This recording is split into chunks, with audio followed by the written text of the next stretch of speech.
जय हिंद साथियों। आज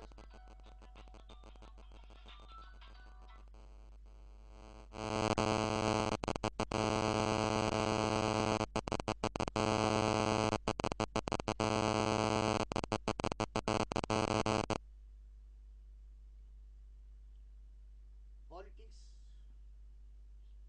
एंड न्यूज के तहत आज के ज्वलंत विषयों पे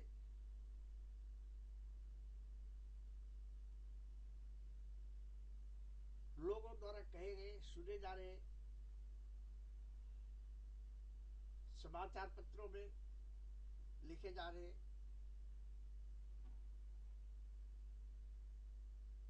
कुछ बातों को उसी आधार पे हम सब साधारण तक इसे पहुंचाने का प्रयास इस वीडियो द्वारा सुना के करते हैं।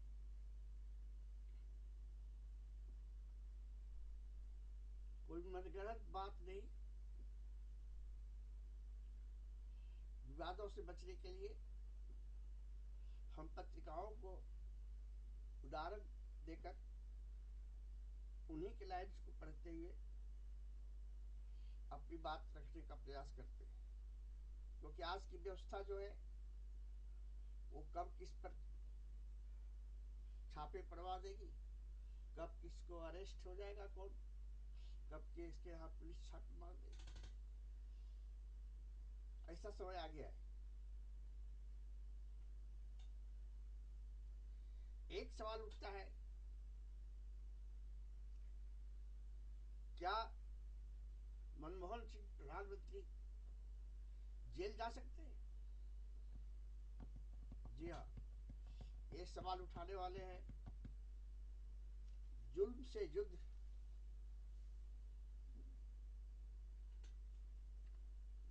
युद्ध नामक पत्रिका। आप हेडिंग देख पा रहे हैं, मनमोहन सिंह जेल जा सकते हैं। क्यों? जब ये कोयला मंत्री थे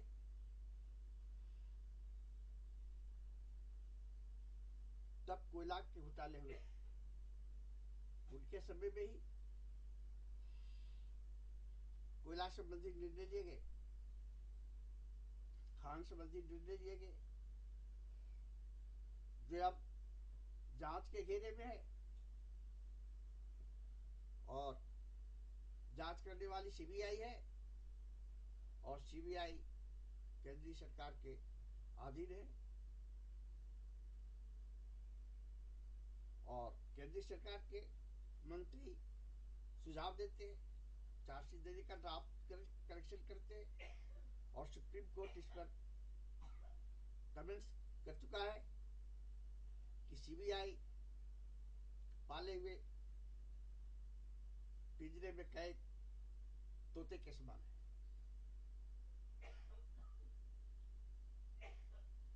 कोयला घोटाले के फाइल्स जिनके द्वारा सत्य का पता लगाया जा सकता है वो कार्यालय से गुम कर दिए गए। बचने के लिए जेल में जाने के डर से, इन्हें इज्जत का डर नहीं है, चरित्र का डर नहीं है, क्योंकि खुलेआम चोर और भ्रष्टाचारी बन चुके हैं।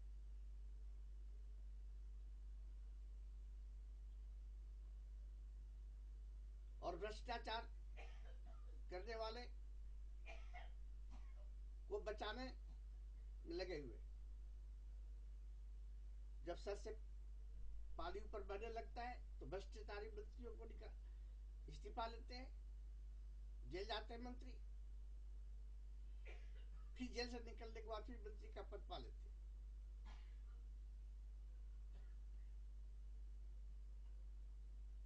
सुप्रीम कोर्ट भारत में देश का इज्जत रखने के लिए लीडर बना हुआ है। सरकार तो चाहती है जिससे कार्यपालिका उसके अधीन है,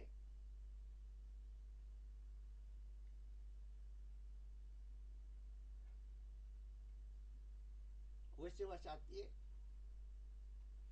कि विधायिका भी उसके अधीन हो, सुप्रीम कोर्ट भी उसके अधीन हो और उसके इच्छा अनुसार जजमेंट दे।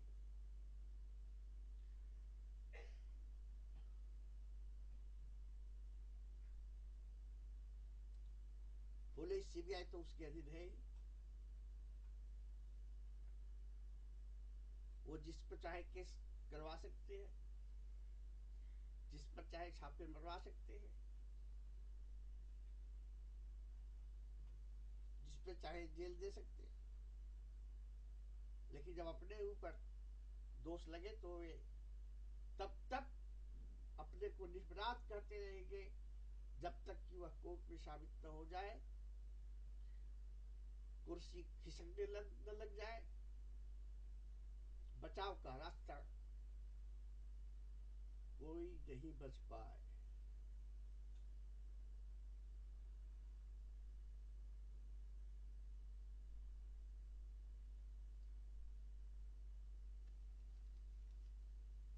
अब कोयला घोटाले की जांच पूरी होगी,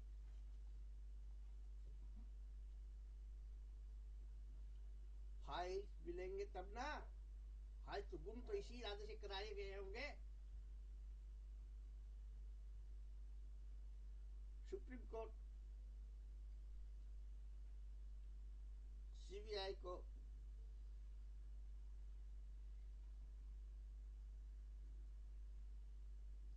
कहता रहता है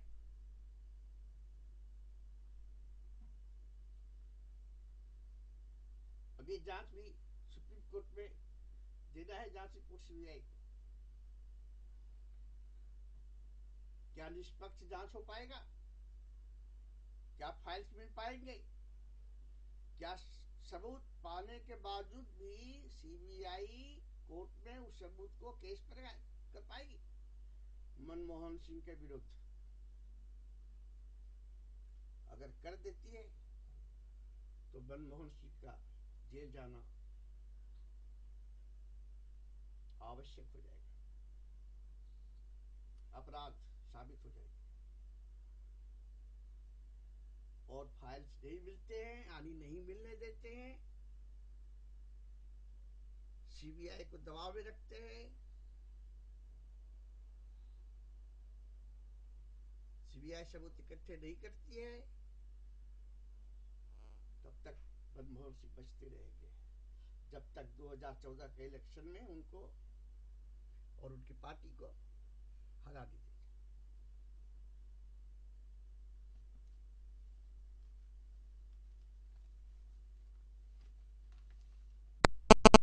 आज की राजनीति में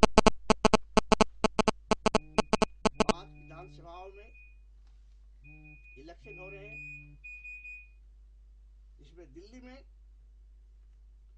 आपका तूफान आ चुका है, आम आदमी पार्टी का तूफान आ चुका है और सारे पार्टियों में हरकत मच चुकी है और ये घोषणा करने वाली है आपकी क्रांति पत्रिका।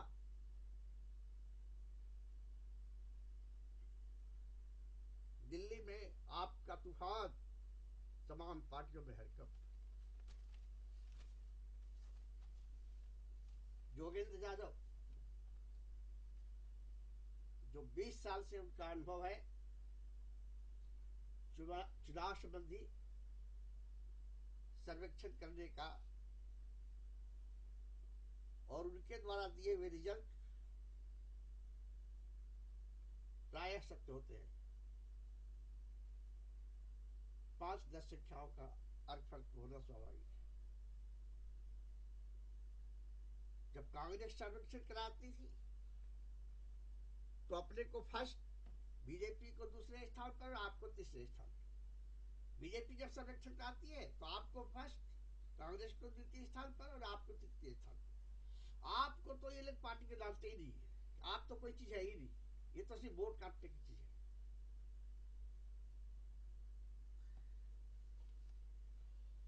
लेकिन जब जोगेंद्र यादव जी ने अपने 20 साल के अनुभव की प्रतिष्ठा दांव पर लगा के कह दिया कि आप प्रथम स्थान में है और 36 सीटें अब तक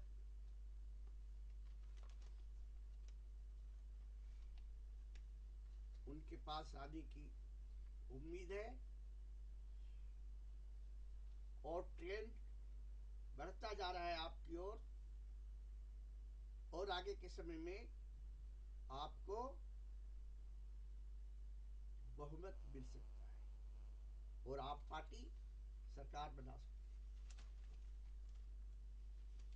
जोगेंद्र यादव जी के सर्वेक्षण पे सभी सर्वेक्षणकर्ता अब मजबूर हो गए समर्थन करने, सभी पार्टियां दबी और उनके नेता डॉक्टर कुमार विश्वास के उनके ही मित्र मीडिया द्वारा स्टिंग ऑपरेशन करवाया गया।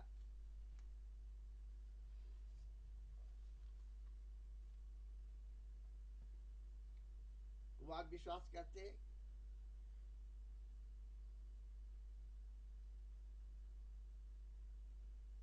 तो उन्हें जाली सीडी द्वारा फंसाया गया है।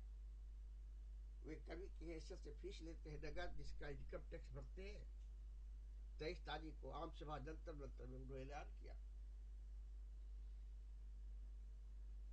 जब मीडिया से सीडी मांगा तो मीडिया ने उन्हें सीडी नहीं दिया, इलेक्शन कमिश्नर ने दिया तो उन्होंने कहा कि जांच में पाए जाने के बाद सीडी जाली साबित हो। केजरीवाल जी अनाउंस कर चुके हैं कि हमारे सभी कैंडिडेट विदाग होंगे अगर किसी पे आपराधिक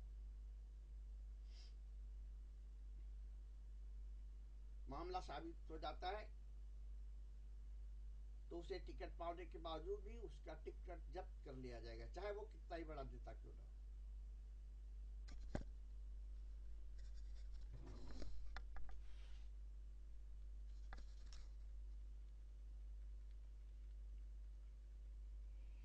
और अगर इलेक्शन कमिश्नर ने घोषणा कर दी कि ये सीडी गलत है तो वे मीडिया के ऊपर मानहानि का मुकदमा करेंगे।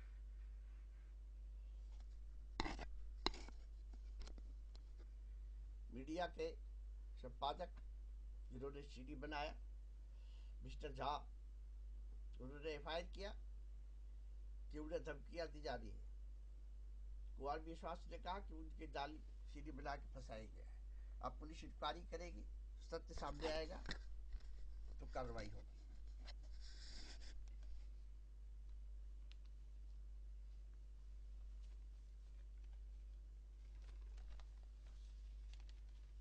आम आदमी पार्टी के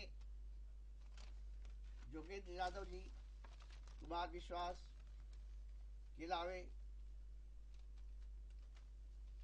मुख्य नेता हैं एक मनीष सिसोदिया जी। ये आम आदमी पार्टी के संस्थापक सदस्यों में से एक है। ये पार्टी और समाज में विशेष रुतबा रखते हैं। आम आदमी पार्टी ने उनकी लोकप्रियता, व्यवहार, कुशलता और विलक्षण कार्य क्षमता को ध्यान में रखते हुए उन्हें पहाड़गंज विधानसभा क्षेत्र से उम्मीदवार बनाया है। आपकी क्रांति ने उनके बेहतरीन क्षणों में से कुछ पल चुराकर उनसे बातचीत पेश किया है और मनीष सिसोदिया जी कहते हैं कि आम आदमी पार्टी कार्यकर्ताओं ने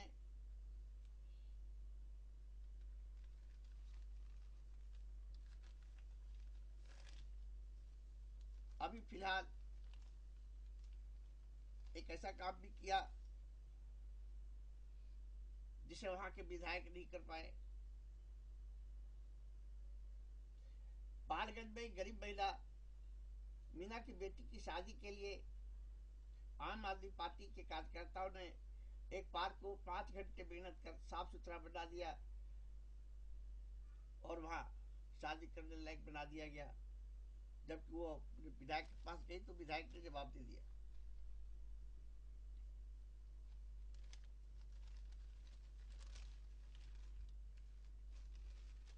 डॉक्टर कुमार विश्वास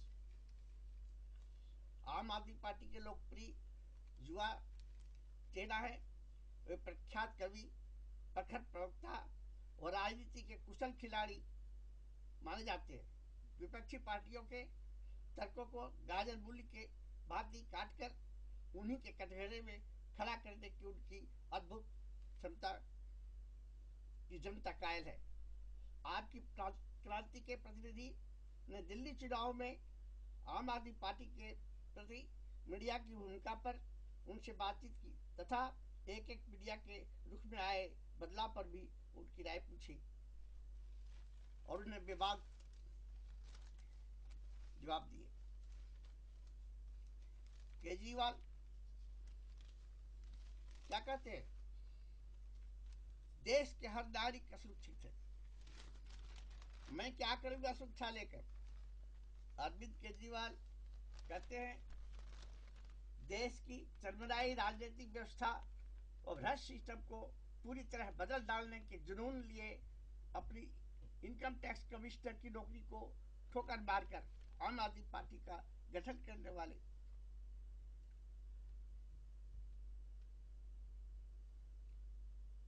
ये पत्रिका कहती है कि अरविंद केजरीवाल बस 2012 के विश्व के सबसे बड़े आंदोलनकारी बस बन गए और बस एक जीत एक जुनून कि भ्रष्ट तंत्र को पूरी तरह दुरुस्त कर ही के दम लेंगे।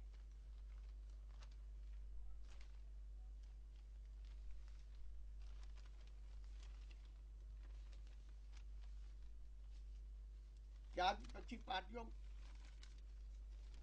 के द्वारा चुनाव नजदीक आने पे इस तरह के संकट पैदा किए जाने को झेलने के काबिल आम आदमी पार्टी है?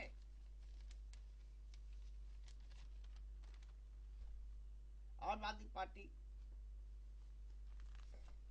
के ऊपर संकट आज ही नहीं आया, कई बार आया और इस झेल के पार हुई और इस संकट को भी ये पार करेगी। बीजेपी ने इनके नेताओं पर शाही फेंक के क्या साबित करना चाहती है?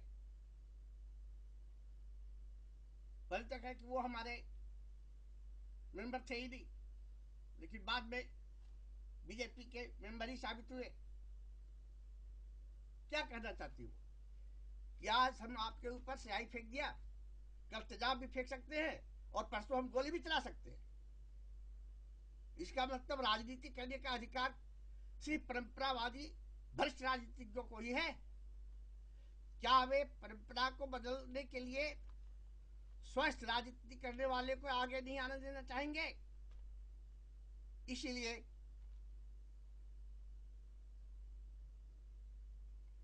अन्ना की क्रांति को कुचल डाला गया।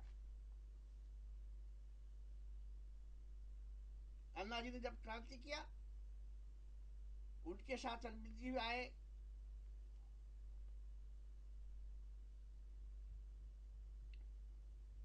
डॉक्टर किरण बेदी आई, कुमार विश्वास वगैरह थे। अन्ना टीम कहीं जाने लगी और जब जंतर मंतर पर उन्होंने भूख हड़ताल किया तो पूरे भारत के शहरों में उनके समर्थन में कहीं कैंडल मार्च हो रहा है, कहीं साइकिल मार्च हो रहा है, कहीं मोटर मार्च हो रहा है, कहीं पैदल मार्च हो रहा है, कहीं से दिल्ली का जत्था आ रहा है। लेकिन भ्रष्ट राजनीतिज्ञों ने, भ्रष्ट उद्योगपतियों ने, भ्रष्ट राजकारियों ने ये साबित करना चाहा कि अन्ना जी संविधान के विरोध जल लोकपाल लाना चाहते हैं, इससे जो है राजनीति की सभ्यता गड़बड़ा जाएगी।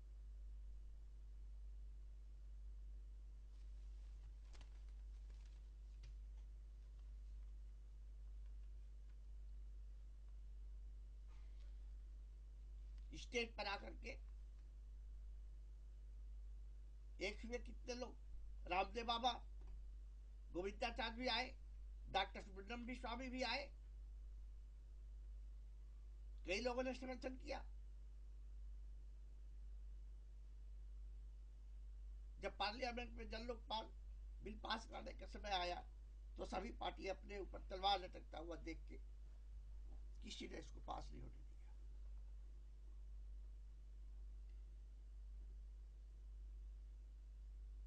इस तरह से आपस में फूट डलवा दिए ये अन्ना टीम में कि उन्होंने जो विकल्प की बात कही थी वो उनके लिए धरी की धरी रह गई। कई यात्राएं किया बाद में उन्होंने, वो भी सफल नहीं हुई और वे फिर अपने गांव जाके बैठ गए। केजरीवाल ने बीड़ा उठाया विकल्प देने का और तब आम आदमी पार्टी पैदा हुई और एक जुनून लेकर साधन नहीं रहने के चलते अभी जो 5 राज्यों में चुनाव हो रहे हैं उसमें से सिर्फ दिल्ली में चुनाव लड़ रही है आम आदमी पार्टी। दूसरी पार्टियों के पास पैसे हैं, पैसे से कार्यकर्ता खरीदते हैं। आम आदमी पार्टी के पास जुनून है और जब ये चुनाव सर्वेक्षण दिखला दिया तो ये रहस्य बनी हुई वातावरण को खोल दिया। ये पार्टी चुपचाप नहीं बैठी है, एक गलियों में, रोडों पे, डोर टू डोर जाके आम आदमी से, आम जनता से, आम वोटर से बात करती है। 10 रुपये से लेके 1000 रुपये तक डोनेशन लेती है और जब इनके पास 20 करोड़ रुपए डोनेशन आ गए तो इन्होंने ऐलान कर दिया कि मुझे इलेक्शन लड़ने तक का पैसा मिल गया है, अब डोनेशन नहीं चाहिए। और सवाल खड़े होने लगे कि इनके पास 20,000 करोड़ रुपए कहां से आ गए। उन्होंने पूछा कि सोनिया गांधी को 200 करोड़ रुपए एक दिन में किसने दिया, वो कहा क्यों नहीं बाहर निकालती इस बात। और पार्टियों के पास करोड़ों रुपए चंदा देने वाले कौन है और कितने आए, ये क्यों नहीं डिक्लेयर करते। मतलब साफ है कि परंपरागत जो राजनीतिज्ञ है, पेशेवर राजनीतिज्ञ, जिन्होंने राजनीति को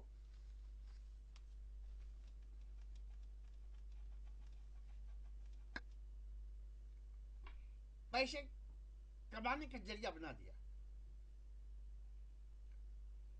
करोड़ों रुपए में लोग टिकट खरीदते हैं उन पार्टियों से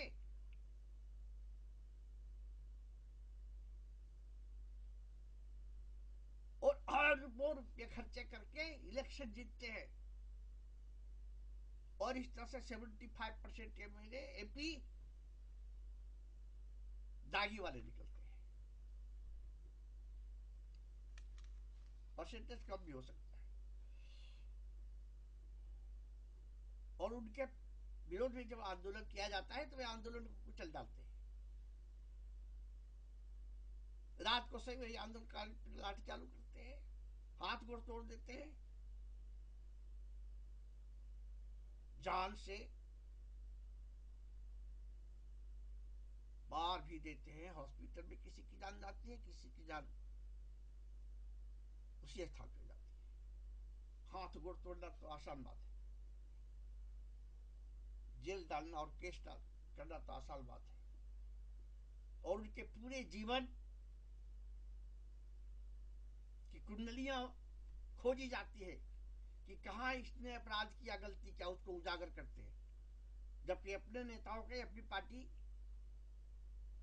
को उजागर होने के बाद भी कहते हैं कि नहीं किया।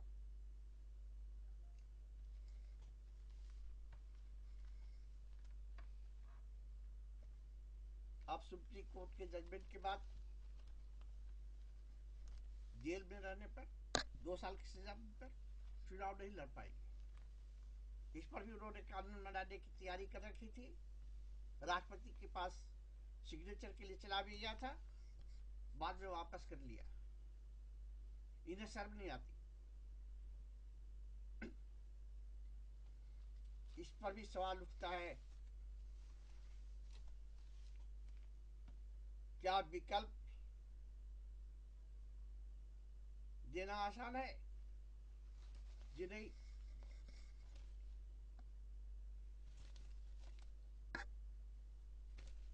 हिंदुस्तान आज के पत्र में पढ़िए क्या लिखा है इन्होंने।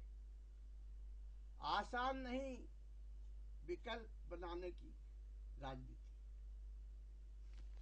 ये कहते हैं कि आसान नहीं है, आप कोई मुद्दा नहीं है,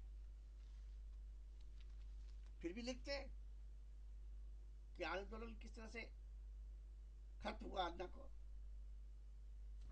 ये लिखने वाले हैं आशुतोष जी, मैनेजिंग एडिटर IBN सेवन के। सुनिए उन्हीं के लाइन में एक पैरा,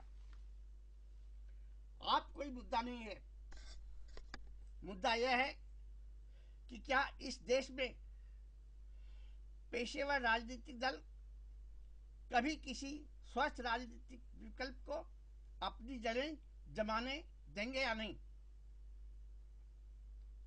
और मसला यह भी है कि विकल्प की वकालत करने वाले में क्या इतना धैर्य और जीवट है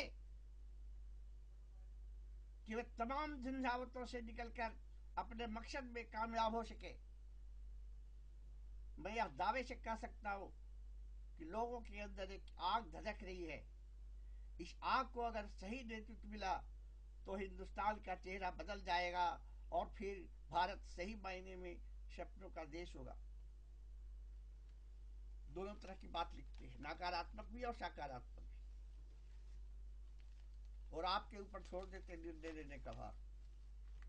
और क्या लिखते हैं, मेरा मानना है कि भ्रष्टाचार के बल पर खड़ी की गई इमारत ज्यादा नहीं चलती। ये मानते हैं कि भ्रष्टाचार से देश का विकास अस्थायी नहीं होता, वो एक दिन चरमरा के गिर जाए।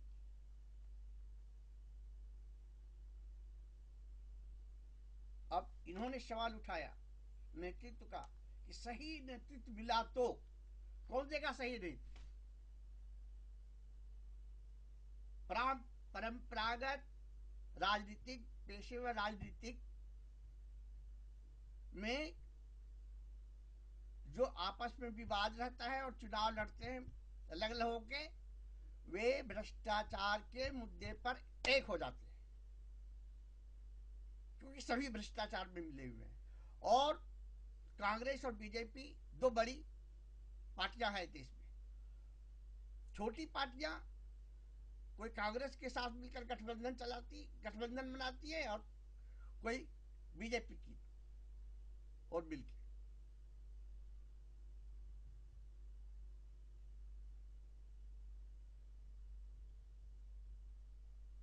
अब बात यह भी उठने लगी कि बीजेपी को और कांग्रेस को मिलकर सरकार चलानी चाहिए।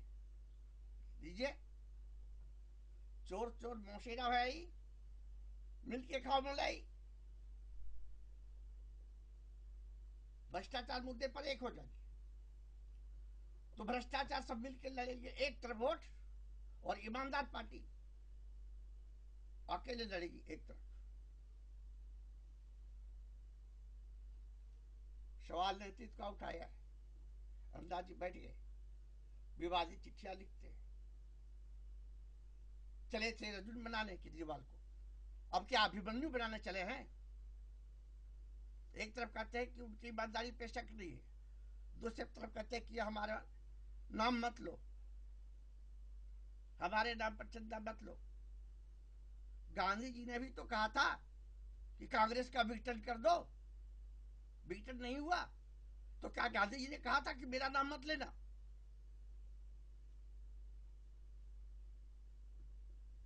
जयप्रकाश नारायण भी तो भ्रष्टाचार का आंदोलन किए थे, भ्रष्टाचार के विरोध में, और जनता पार्टी बनाया था जो कि नहीं चली, फूट गए आपस में और सभी भ्रष्ट हो गए। चारा घोटाला, अलकतरा घोटाला, क्या क्या हुआ? क्या जयप्रकाश नारायण ने कभी कहा था कि मेरा नाम मत लेना?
इतिहास को आप छिपा के नहीं रख सकते। आपके साथ मिलकर हम आंदोलन किए हैं 3 साल से। आपका नाम कैसे नहीं लेंगे? हम पहले इंडिया अगेंस्ट करप्शन में थे आंदोलन में, उसका नाम फाइट अगेंस्ट करप्शन भी रखा गया बाद में, फिर फाइनल वार अगेंस्ट करप्शन भी रखा गया, और अन्ना टीम के साथ आंदोलन हुआ, और हम सब अन्ना टीम में थे, तो हम अन्ना का नाम कैसे नहीं लेंगे? गांधी जी के साथ को, उनके स्वराज को, उनके रामराज की कल्पना को सभी पार्टियां नाम लेती है। क्या गांधी जी का मना किया था कि मेरा नाम मत लेना? द्रोणाचार्य भी नहीं बन सके, भीष्म पितामह भी नहीं बन सके, एकलव्य बनना चाहते हैं क्या? एकलव्य बने हुए केजरीवाल जी को, केजरीवाल जी से दक्षिणा के तौर पे अंगूठा काटना चाहते हैं क्या? चुनाव के टाइम में ऐसी विवादित चिट्ठियां लिख के उनके समर्थकों को तोड़ना चाहते हैं क्या?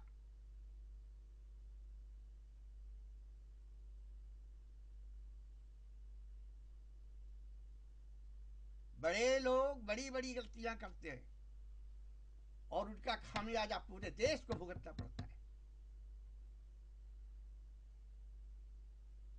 नेहरू जी ने जो गलतियां की, उसके चलते पाकिस्तान अधिकृत कश्मीर बना और चाइना ने हिंदुस्तान का जमीन हड़पा, जिसको उन्हीं के खानदान के प्रधानमंत्री बने हुए उनकी बेटी इंदिरा गांधी नहीं वापस ला सकी, और न उनके नाती प्रधानमंत्री बने राजीव गांधी वापस ला सके, और राहुल गांधी के एजेंडे में वो भी नहीं है।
नाजुल बन चुका है, समस्या नाजुल बन चुकी है। अगर पटेल को उस समय मिलिट्री को आदेश देने से नहीं रोका रहता तो आज कश्मीर जो पाकिस्तान के अधिकृत है वो हिंदुस्तान के अधीन रहता। अब आतंकवाद कश्मीर से लेकर पूरे हिंदुस्तान में छा गया। कहते जब से आडवाणी जी ने रथ यात्रा निकाला था उसके बाद से सिमी क्या क्या बन गया। IM इंडियन मुजाहिदीन और आतंकवादी की कई शाखाएं हो गई। पूरे देश में कहां कहां बम फूटे। अभी भी हाल में मोदी जी के सभा में बिहार में बम फूटा।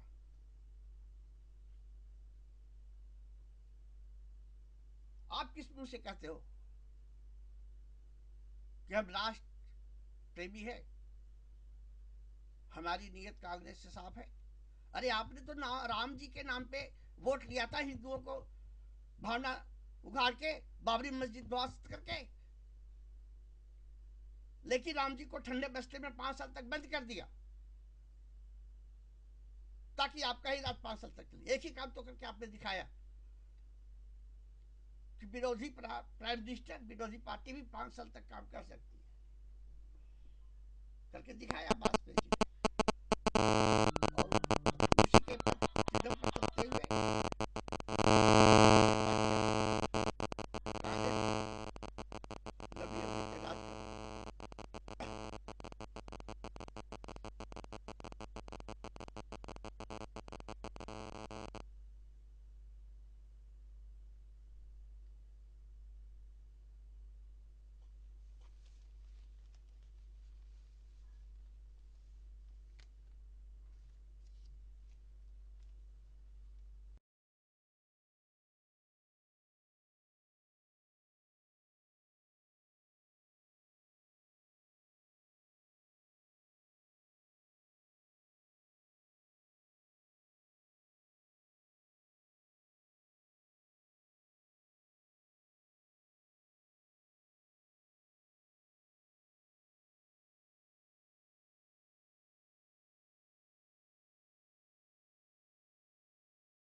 तो आप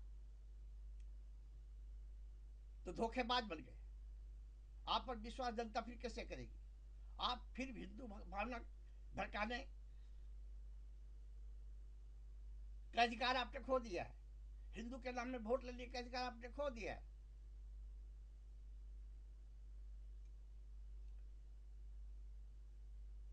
पैसे देके और शराब के बोतल देके वोट लेना तो इन लोगों की आदत थी। अब तो जान लेके वोट बनाने शुरू किया इन्होंने। मुजफ्फरपुर में दंगे करवाए इन्होंने, पुलिस के सामने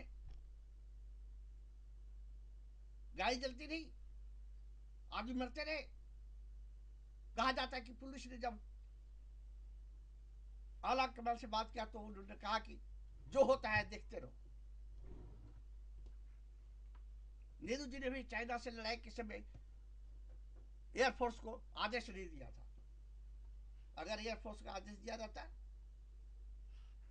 तो शायद रिजल्ट कुछ और रहता। इतना भयंकर रिजल्ट नहीं रहता कि मेरा मानसरोवर, कैलाश पर्वत, जहां आप यात्रा करते हैं वहां भी चाइना से वीजा की लेके जाना पड़ता है। अमरनाथ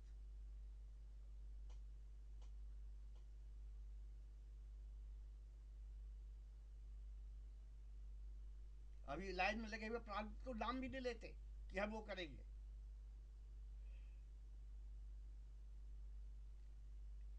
ये तो आतंकवादियों को भगाने के लिए मिलिट्री को आदेश नहीं देते कांग्रेस पार्टी, ये कैसे आंदोलन को खत्म करेंगे?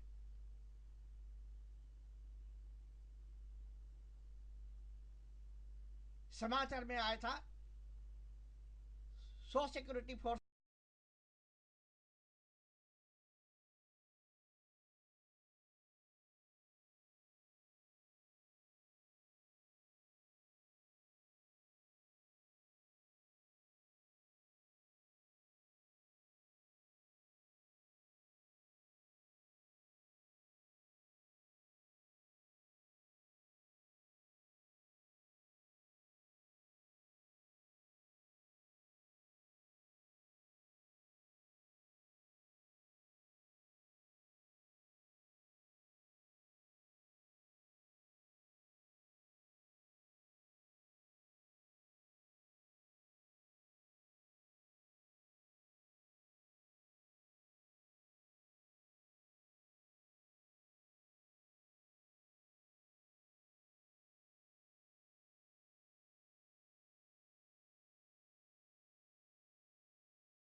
में से 10 के पास रिवॉल्वर थे और आतंकवादी गोलियां चला रहे थे और पीछे का मिलिट्री गुलेल से गोली चला रहा था।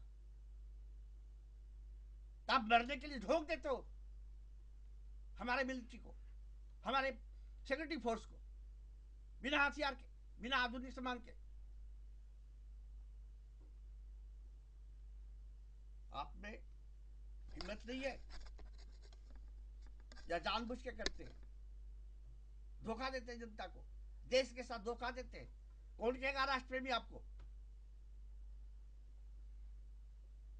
जब गरीबों के लिए योजना बनती है चुनाव आने के बाद, 1 साल बाकी रहता है चुनाव, तो चिल्लाने लगते हैं उद्योगपति। इससे तो देश का आर्थिक स्थिति खराब हो जाएगी देश की। और जब 4 साल तक इन्होंने फ्री लिया, क्या क्या इनको रियायतें दी गई 4 साल तक, उनमें इन्होंने करोड़ों रुपए मुनाफा खाए और फिर भ्रष्टाचारी पकड़े भी गए।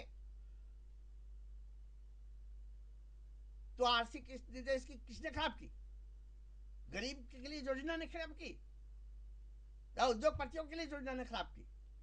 ये भ्रष्ट राजनीतिकों की योजना ने खराब की, जो उद्योगपतियों से पैसे लेते हैं और विदेशों में जमा करते हैं। काले धन क्यों नहीं आए? किसने किसने काले धन जमा किए? उसकी सूची क्यों नहीं सुप्रीम कोर्ट में जमा की गई?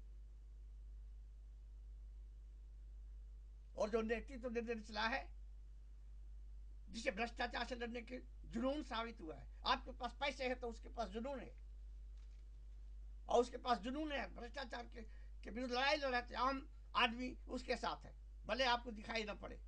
वो दिखाई पड़ेंगे जब बटन दबेंगे 4 तारीख को दिसंबर में दिल्ली का, तब। और तब दिल्ली का जो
रिजल्ट होगा तो पूरा भारत में उसका असर होगा।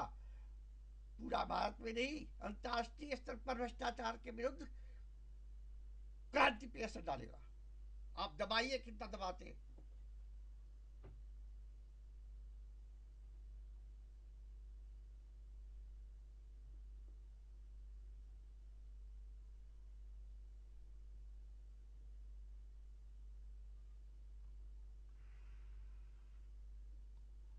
अंत में मैं कहूंगा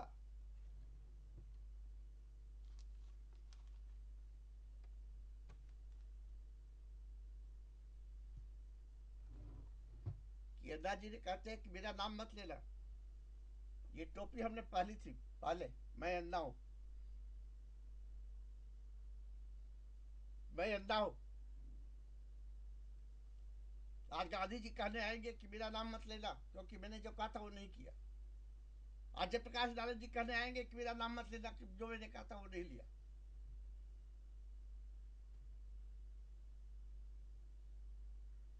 महात्मा बनने पर जोर देते हैं। प्रधानमंत्री बन के दिखाइए और करके दिखाइए जो आपने कहा। प्रधानमंत्री के लिए आप चुनाव लड़िए, राजनीति में आइए और करके दिखाइए जो आपने आदर्श बताया। जब लोकपाल बिल पास करने के लिए कांग्रेस को कहा, वो आप बना के दिखाइए प्राइम मिनिस्टर की कुर्सी लेकर के। महात्मा बनने से देश नहीं चलेगा। महात्मा गांधी अगर प्राइम मिनिस्टर सिर्फ पटेल जी से छीन कर नेहरू जी से नहीं दिया होता तो स्थिति कोई दूसरी होती। और अगर प्राइम मिनिस्टर बनने के लिए खुद गांधी जी आगे आते तो जिन्ना और नेहरू की भी नहीं चलती, तो देश का बंटवारा भी नहीं होता।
लेकिन महात्मा गांधी महात्मा बनना चाहते थे। प्राइम मिनिस्टर बनने से जो गलतियां होती, जो रामराज करने के लिए कहा था वो नहीं कर पाते, तो महात्मा की पदवी छिन जाती, बदनाम हो जाते।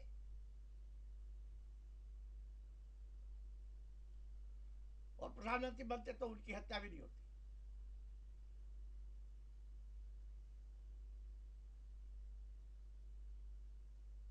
तो केजरीवाल जी कर रहे हैं, करने दीजिए उन्हें। शाही फेंका तो फेंका, इतना मजबूर मत कर दो आम आदमी को। आम आदमी पार्टी के लोग अन्ना के आंदोलन से लेके आज तक इतने अनुशासित रहे, गाड़ियां नहीं जलाई, किसी को मारा पीटा नहीं, सरकारी संपत्ति को नहीं नुकसान पहुंचाया, जैसे दूसरी पार्टियां, राजनीतिक पार्टियां आंदोलन के नाम पर करती हैं। हत्या भी करते हैं, दंगे भी करवाते हैं, राज सरकारी संपत्ति को नुकसान भी पहुंचाते हैं। जो जो नहीं करना चाहिए वह करते हैं। जब आंदोलन उठेगा, मजबूर हो जाएंगे, तो बलात्कार के विरुद्ध कानून बनेंगे। पहले क्यों नहीं कानून बनाए? आपके दिमाग में कानून बनाने की क्षमता नहीं थी क्या? बुद्धि नहीं थी क्या?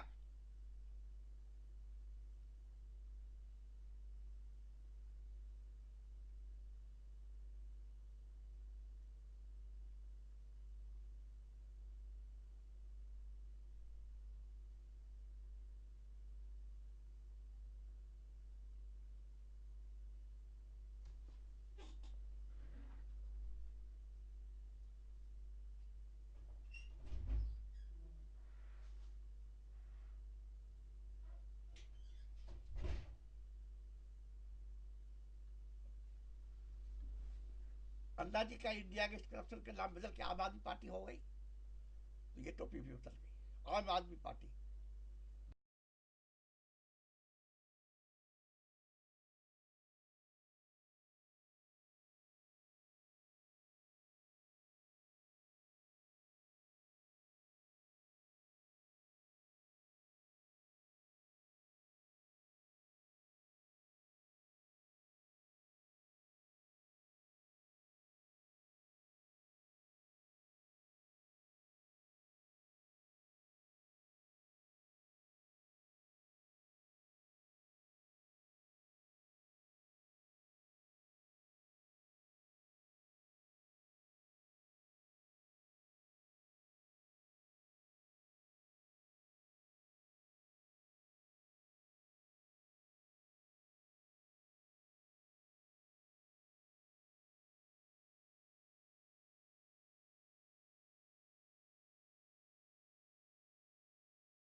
झाड़ू निशान,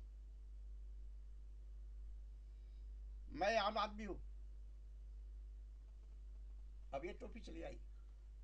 और सुन लो, ये टोपी नहीं है, सर पे कफन बांधा है आम आदमी ने। अगर केजरीवाल को कुछ हो गया तो मजबूत मत करना आम आदमी के हाथ में कानून उठाने के लिए।